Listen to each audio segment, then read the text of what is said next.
we are now in a situation where we no longer have point-to-point. Very significant, as you can imagine. I'm from Wexford, a very serious point-to-point in county. But can you tell me what engagement you've had for a solution to that? It was mooted that there may be point-to-point run on the racecourses. Have you come up with any solution with the department or offered any solution?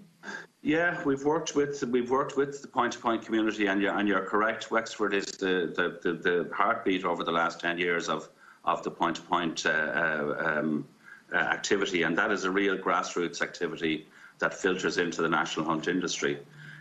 So we've been working with the point-to-point community and with the Department of Agriculture to make the case, for a safe resumption of this activity. It's not really different from horse racing. It was run safely, for 11 weeks before Christmas, and it has a key impact on the trade in national hunt horses too. No, I understand that, but what solutions have been offered?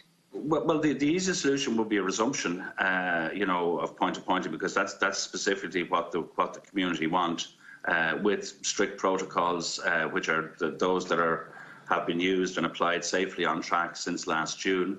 Failing that, we can seek to accommodate some of the races that point-to-point trainers and handlers use their horses for on track. They've told us it's not ideal. No. But I mean, if you go back to when we did have foot and mouth, I mean, horse racing closed down for nigh on 8 months, and in most instances, but 92% of our trainers are point-to-point active, take part in point-to-point activity. Surely that in your capacity with HRI, you can offer some serious solution. I mean, we're running out of time here, as you can imagine.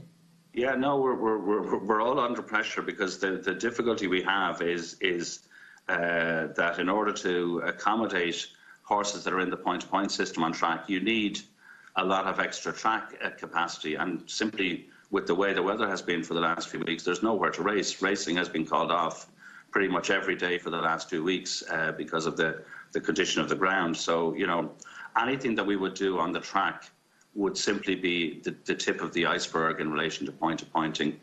What's really needed is a resumption of the racing in the point-to-point environment. Yeah. And do you believe that's a safe environment? I mean, I have seen how they were operating. They were very, very safe.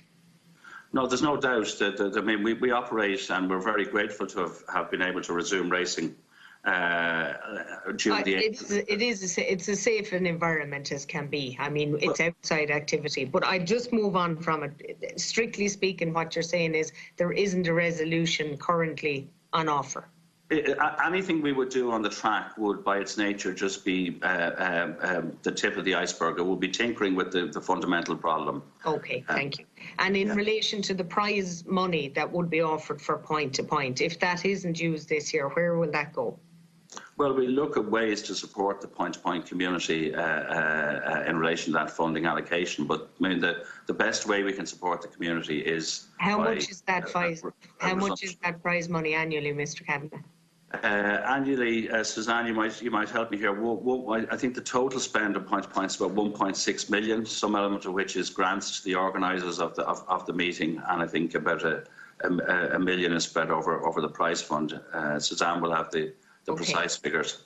Right. Well, I'm just interested. So we're really looking at 2.6 million involved with the point-to-point itself, whether it's organising or paying out the prize money.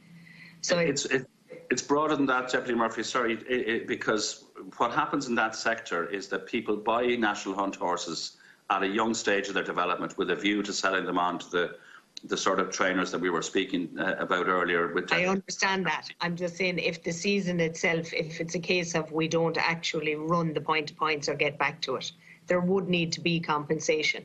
Yeah, you would definitely need to look at supports, but the key issue on that will be the knock-on impact that will have on the sale of 3-year-old and 4-year-old national hunt horses in June of this year, where people will not have had the opportunity to sell. It's like a farmer being told he can't sell this year's cattle, so therefore he's got a backlog for the following year.